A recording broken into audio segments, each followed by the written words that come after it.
Hi guys! So, katapos lang ng work, maaga, it's because umalis sila. And, pinatay na naman yung wifi. As usual, ganun talaga. Wala na tayong magawa.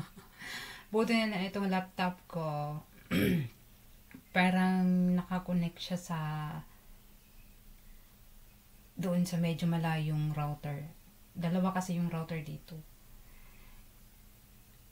Naaabot siya. Pero itong cellphone ko kasi ano lang, simpleng cellphone lang. Kaya hindi niya maaabot. Kaya hindi siya makakakonect. So, ayan. Ganyan tayo ngayon. Nakakaano pa naman, nakaka-stress pag walang internet connection. Alam yan ng mga OFW. Di bali nang walang habibi. Basta may internet connection lang. Diba, mga cubs? Ayan, so. Ang ginawa ko, mag-content na lang ako kasi gusto kong umakyat sa mga LS ng mga ka-team ko. Pero hindi ako makakaakyat. Gawa nga ng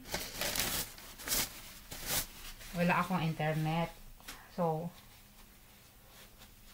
ganyan na lang. Magko-content na lang ako.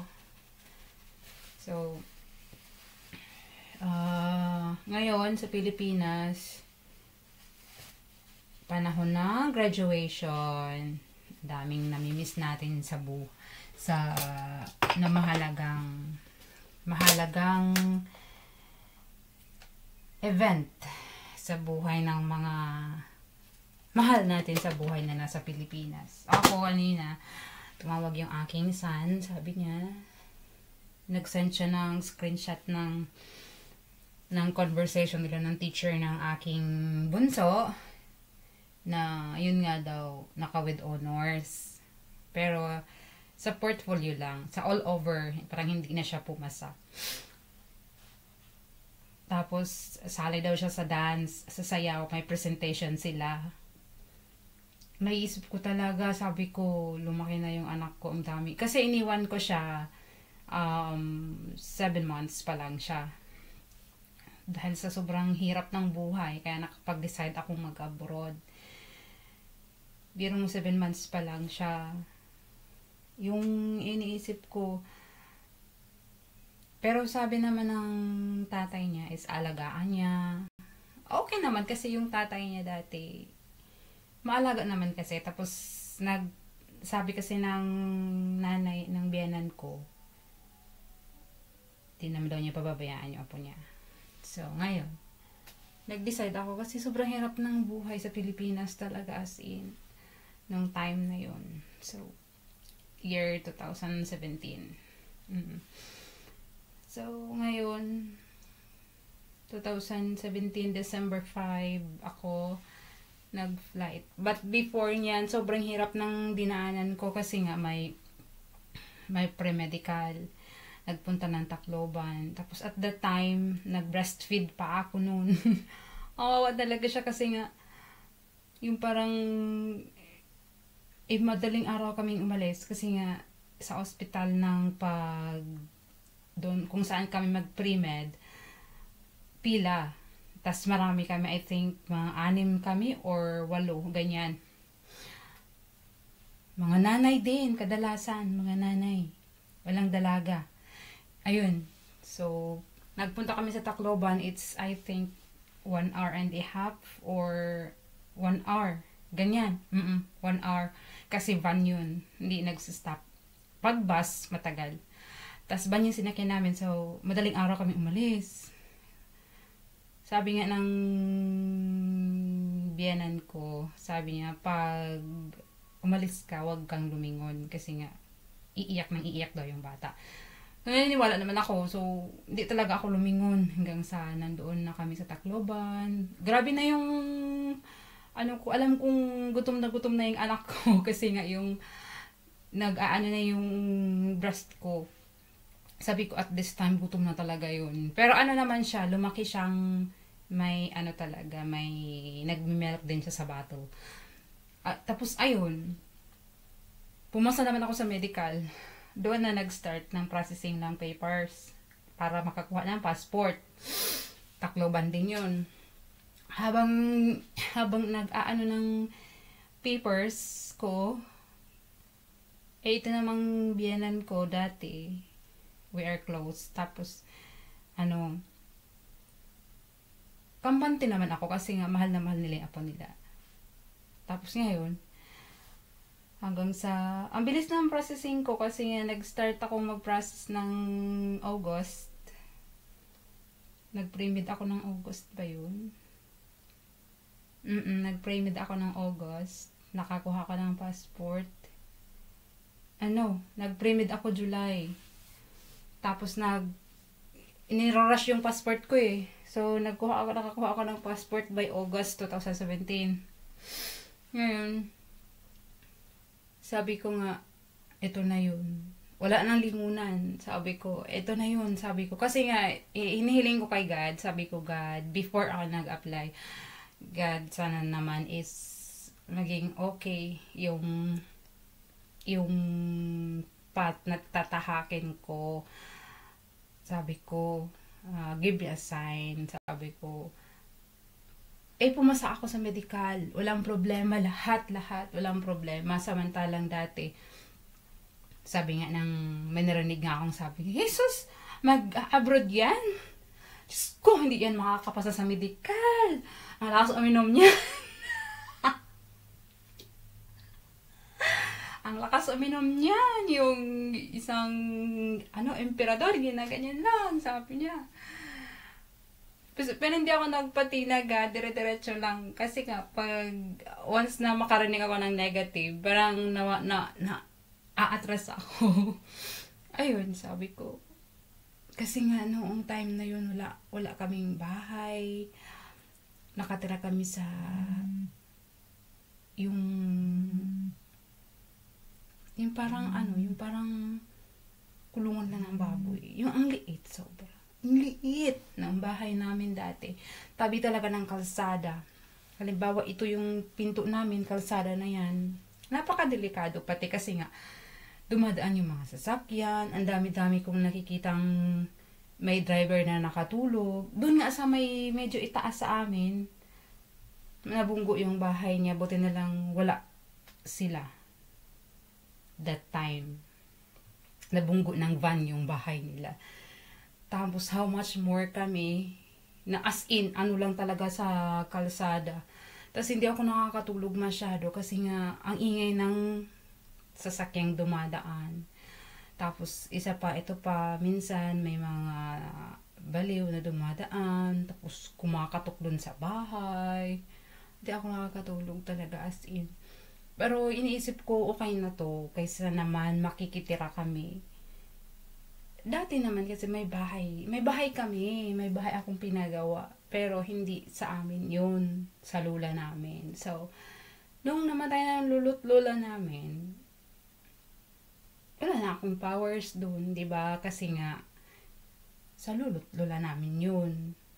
Ibig sabihin, sa mga tito, sa mama ko, may rights yung mama ko, pero kaming mga anak, wala na. So, pinili ko na lang na tumira doon sa napakaliit, as in, napakaliit. Nagpasya kami doon, as in, tapos, ayun. Ay, iisip ko, yung aking may bahay naman ay, may trabaho siya, construction. Kaso lang, iniisip ko, hindi sasapat. Sabi ko, kaya ayun, sabi ko mag-abroad na lang ako, sabi ko. Tapos sabi niya, ikaw, sabi niya. Kasi nga iniisip ko yung future ng mga bata. Sabi ko, ayun.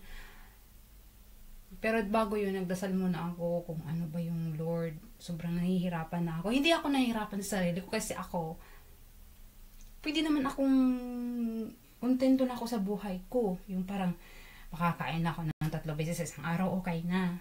Pero iniisip ko yung future ng mga anak ko. Sabi ko, Lord, ano ba talaga yung mangyayari sa buhay ko? Ayoko nang ganito kasi nga yung mga bata, sabi ko. Tapos at that time, yung dalaga ko, mag-high school na. Sabi ko, Lord, bigyan mo ako ng sign. Tapos may pumunta sa akin. Sabi niya, gusto mo mag-abroad? Sabi ko, yung kapitbahay namin. Sabi niya, huwag ka na, mag-ano ka na kasi nga. Habang maliit pa yung mga bata, sabi niya. Ayun, doon, nag-apply ako. Awa ng Diyos, yung pre-medical ko, as in, clear yung baga ko, heart ko, lahat, wala talagang problema.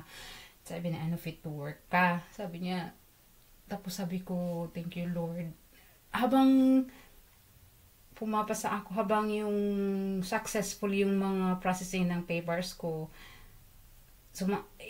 natutuwa ako kasi walang problema. Pero yung puso ko ay parang nadudurog kasi iiwan ko yung baby ko, which is that time 7 months pa lang. Tapos sabi ko, tapos ayun na, tumawag na yung sa office ng Manila. Sabi niya, may employer na daw ako. Kailangan ko na daw pumunta ng Maynila.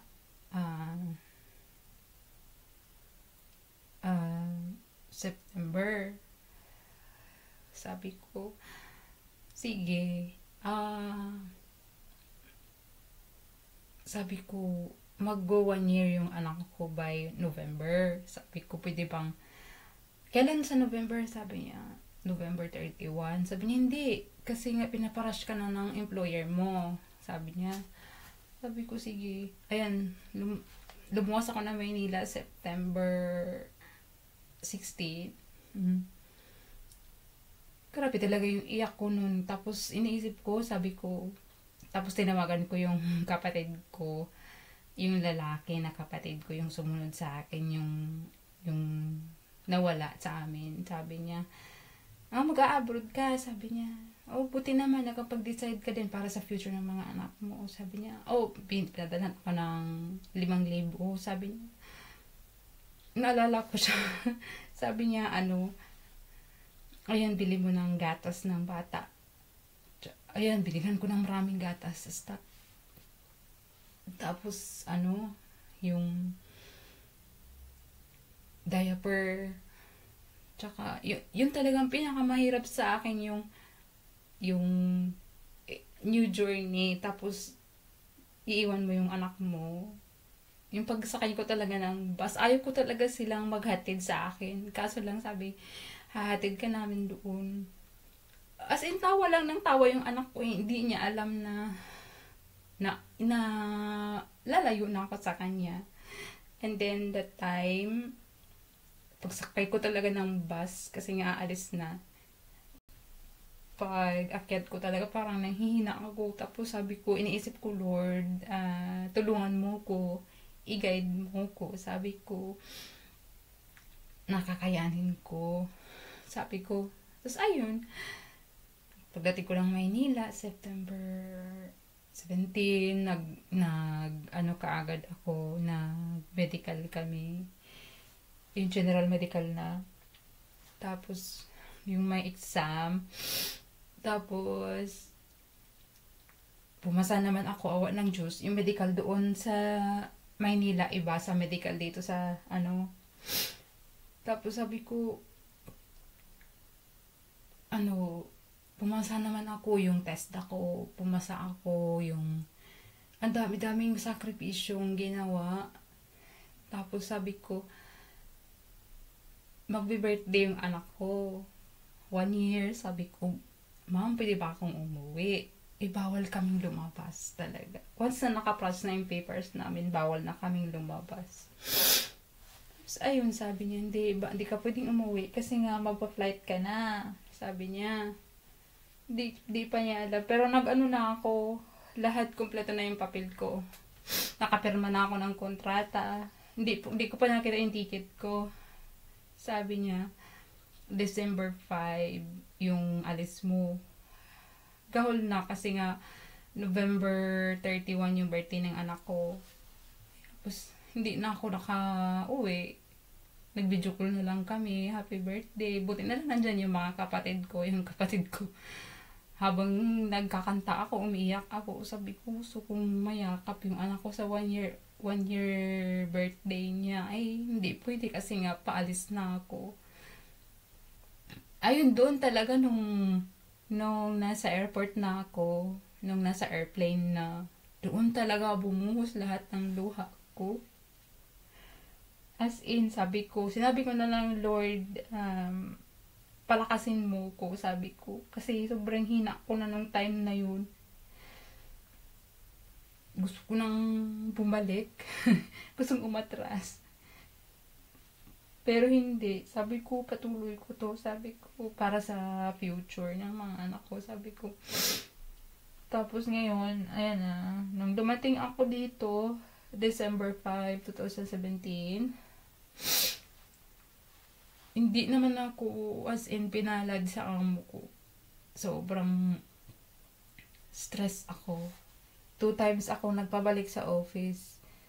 Mabait naman sila pag walang topak. Pero siguro, at that time, nag-a-adjust pa din ako. Parang nag-a-adjust din ako. Tapos sila din, nag-a-adjust kasi parang first time nilang may katulong. Kasi di pa sila marunong mag-English. Tapos ako, hindi ako nakakaintindi ng Arabic. Ayun. Tapos, ayun, nung ayaw ko na talaga, sabi ng office, sige, kukunin ka namin. Sabi, pero ayaw kong umuwi, sir. Kasi nandito na ako eh. Ayaw kong umuwi talaga. Sabi ko. Kaya ayun, ginawa nila akong parang transfer nila sa name nila, which is parang cleaners na rin, na kapag di ako deploy sa isang bahay, 4 hours sa umaga, 4 hours sa hapon yung trabaho ko, maglilinis sa bahay-bahay. Tapos, ayan, pero mostly deployed ako kaya gusto kong ma-deploy kasi gusto kong mag-stay sa isang bahay. Sa isang bahay na dyan ako for 1 month, 2 months, 3 months like this. Hanggang sa awa ng Diyos nakaraos naman hanggang sa mag 3 months ako. December ako dumating dito, na umalis ako dun sa employer ko. April. March. December, January, March. Ang March ako umalis doon. Tapos, ayun, sabi ko, ako ng Diyos, okay naman yung buhay ko nung na-deploy ako. Kasi first time na deployment ko is sa Damam. 4 yung anak, 4 yung anak, 2 babae, tapos isang 5 years old, sunod-sunod isang 5 years old, isang 4 years old, at kambal na 3 months pagdating ko doon. Ayun, trabaho ako. Okay naman, nakakayanan ko. Tapos, kinuha ako ulit 1 buwan lang kasi yung kontrata ko doon. Tips lang talaga para magtagal ka sa lugar na to, or para matapos mo yung kontrata mo ng 2 years na walang problema. Sumunod ka talaga sa mga patakaran nila. Huwag mong labagin si madam. Hanggat maaari, umiwas ka ding makipag-usap sa amo mong lalaki or sa anak na lalaki ng amo mo. Yun talaga. Ako, never ko talaga yung ginawa. As in, hanggat maaari, kahit masama ang ugali ng madam, doon ka talaga kumapit sa amo mong babae. Doon ka talaga sumipsip, doon ka talaga umaano sa kanya. Tsaka hanggat maaari, wag ka talagang makipag-usap sa amo mong lalaki. Yun lang ang advice ko sa inyo. Obey mo yung rules nila. Sila kasi, kapag may ibigay, dapat ma-appreciate mo. Kasi, halimbawa kahit pagkain, kahit ayaw mo, magpasalamat ka, salamat, thank you so much. Kasi, magugustuhan nila yon kapag ganun ka.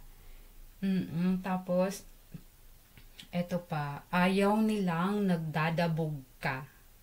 Halimbawa, kahit stress ka na, kahit hindi mo na gusto yung mga sinasabi nila, kahit hindi mo na talaga kaya na kalmahin yung sarili mo, kailangan talagang habaan ang pasensya mo pag nandito ka sa Saudi Arabia. Kailangan talagang mahaba ang pasensya mo. Ako yun yung cake ko. Habaan ang pasensya, ngiti lang. Kahit na pagsalitaan ako ng hindi maganda, na alam ko na hindi maganda yung sinasabi niya. Ngiti lang ako, smile lang ako, kahit na hindi never akong magdabog kasi yun talagang ayaw nila pag nagdadabog ka. Tapos pag nagsisinungaling ka, kailangan talagang maging honest at kailangan mapagkumbaba ka talaga. Kahit na hindi mo mali, napagalitan ka, huwag ka talagang sasagot. Yun ako. Yun yung ginawa ko. Kaya nagstay ako. Andito pa rin ako for almost 8 years. Nahanap pa nga din ako ng mga dati kong napasukan. Ito may nag-chat nga sa akin. Sabi niya, nasaan ka ba ngayon? Sabi ko, naka-deploy ako, madam. Sabi niya, pag bumalik ka ng office, i-chat mo sa akin ha, kasi sabi niya, may inirekomenda kita sa kapatid ko. May anak silang isa, newborn daw. Sabi ko, ano ba gusto niya, per month or 2 years? Sabi niya, kung gusto mo ng 2 years, dito ka na. Kasi kilala na kita. Kasi nga, nagtrabaho ako sa kanila for 3 months. Habang hinaantay nila yung katulong nila, ako yung nandoon. 2 yung anak niya, nag-aalaga sa akin. Before nga ako umalis, napaiyak nga ako. Before ako umalis, nagpicture muna siya. Pinicturean kami. Yung picture na diretso print. Nandito pa nga sa akin.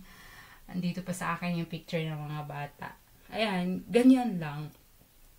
Kailangan talagang samahan ng panalangin, pasensya, at higit sa lahat, mahalin mo lang talaga yung trabaho mo. At eto pa, hanggat maaari, huwag kang makipag-usap sa amo mong lalaki. Doon ka sumipsip sa amo mong babae talaga. Ayan, so ilang amo na ba ako? Sa more than 8 years ko dito, hindi ko na mabilang yung napuntahan ko. Meron akong sa Sayhat near Damam. 1 year and 8 months ako doon. Sobrang iyak ko nung pag-alis ko doon kasi nga uwi na ako ng Pilipinas.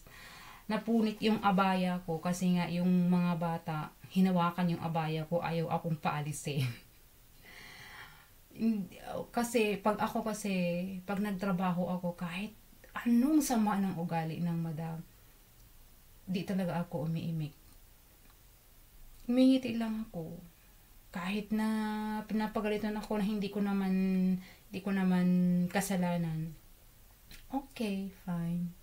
Okay lang ako. Sorry, pasensya. Sinasabi ko na lang. Kasi nga alam ko sa sarili ko hindi ko mali yun. Pero dito kasi wala kang rights na sumagot. Kapag sinabi nilang mali ka, mali ka. Minsan, nagre-reason ako kapag tinatanong ako para maintindihan din nila. Kaya yung dalawa, si Ali at si Karar, grabing mahal na mahal ko yun kahit sobrang pasaway yun. Sobrang pasaway yung mga batang yun, pero mahal na mahal ko. Yung Karar nga na yun, natutulog ako. Pagising ko, nandito na sa likuran ko. Tapos yung isa naman, yung kasi yun pagdating ko doon, 4 years old yung isa. Tapos yung panganay is 6. Nandoon din yung isa sa may paahan ko. Tapos pag pinapalo sila ng nanay nila, takbo sila sa akin. Hindi na sila mapalo ng nanay nila kasi nga nandun na sa likod ko. Naalala pa nga niya ako. Sabi niya, kinakamusta pa rin ako. Kumusta ka na? May katulong daw siya ngayon 2. Kasi yung anak niyang, pagdating ko doon, yung anak niya, 2.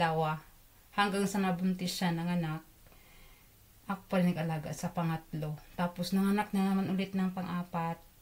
Pero kaya ngayon may katulong na daw siyang 2. Ibang lahi. Hinahanap nga ako. Sabi niya, nasaan ka na ba? Sabi ko, nandito ako sa Saudi. Sabi niya, nandito ka pala. Sabi ko, upo. Sabi niya, bisita ka naman dito minsan. Alam niyo, hindi ako makakalabas. Ano kasi doon, apartment lang yung bahay niya. Pero sobrang selan niya. As in, sobrang selan.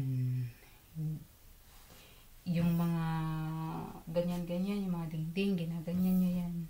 Sabi niya, punasan mo ito. Oh, may ganyang amo, masakit sa ulo. Yung mahilig magpiano, ganyan. Ganyan siya. Tapos pag pumunta kami sa every Friday, pupunta kami sa bahay ng nanay niya, walang katulong. Di syempre, anong gagawin ko? Alam naman, uupo lang ako, mag-sitting pretty lang. Syempre ako yung maglilinis ng buong bahay, ang laki. Pero okay na rin kasi nga, mababait naman sila. Nakakayanan ko. Ganun lang talaga, kailangan lang talagang mahalin ang trabaho mo. Isipin mo yung pamilya mo, isipin mo yung kung bakit ka nandito. Kasi ang dami-daming pumunta dito, ilang buwan lang, 2 buwan, uuwi. Sabi ko, nandito ka na. Sabi niya, di ko kaya yung trabaho. Diyos ko, bago ka sana nag-apply, bago ka sana pumunta dito, iniisip mo kung inisip mo bang ano ang sakripisyo ng mga nagsipuntahan dito? Iniisip mo lang siguro yung nakikita mo sa social media, yung Facebook na papost-post ng ganyan, ang puti. Ang puti, namumutla na kasi hindi nakakalabas ng bahay, hindi naaarawan. Hindi yan maputi, maputla yan. Tapos sexy. Paano ba hindi sumeksi? Hindi yan sexy, payat yan. Kasi minsan kulang sa kain, kulang sa tulog, stress pa sa amo. 'Di ba? Iwasan sa yung mag-a-abroad pa lang na nanonood sa akin ngayon. Iwasang isiping hayahay ang mag-abroad. Sa totoo lang, sobrang hirap. Although hindi naman lahat ng bahay na mapupuntahan ko is pare-pareho mahirap. Pero sobrang hirap. Yung homesick pa lang, yun ang number 1 mong kalaban. Kapag hindi ka matatag, tapos na homesick ka, doon na papasok yung mga negatives sa isip mo. Makakalimutan mo na yung reason kung bakit ka pumunta dito. Ako, awa ng Diyos, in my almost 8 years dito, awa ng Diyos yung dalaga ko is nasa college na. Awa ng Diyos, may maliit na akong palayan, which is sa papa ko yun, pero naisanla doon sa tiyuhin ko nung namatay yung papa ko. Long time! Kasi nga nung namatay yung papa ko is 1 year old pa lang ako. Ang tagal-tagal na panahon na nandoon sa kanila. Tapos nung nakapag-abroad ako, yun, may nagsuggest sa akin, ay, may lupa ka dyan sa papa mo, kunin mo. Ayun, nakuha ko. May nakabili ako ng lote na maliit. Hindi naman malaki kasi ngayon sahod ko dito is hindi naman kalakihan. May lote na maliit. Napatay ako ng bahay na maliit din. Ilan lang naman kami. Which is, ako na lang kasi mag-isa. Kasi nung nandito na ako, lumipat na sa kabilang bahay yung aking may bahay na wala na akong magagawa. Life must go on talaga para sa future ng mga bata.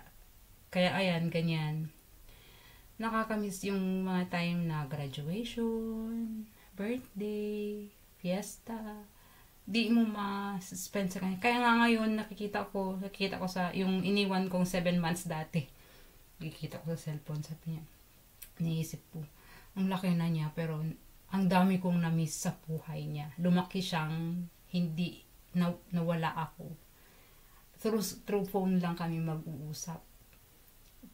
Pero awa ng Diyos, matatag ako. Yung mga anak ko din matatag. Ang pinagdasal ko lang talaga na sabi ko, Lord, wala man, hindi ko nakikita yung mga anak ko. Nagtiwala ako sa iyo na i-guide mo sila. Yun talaga ang hiling ko sa kanila, i-guide mo yung mga anak ko kasi nga wala ako. Ayan. So, nag-i-emote na ako kasi nga wala akong wifi. Ganun lang. Thank you pala sa support and God bless you always. Ayan. More tips pa sa mga mag-a-abroad. And thank you sa support. Please subscribe and hit the bell para maging updated sa mga latest videos ko. Thank you guys!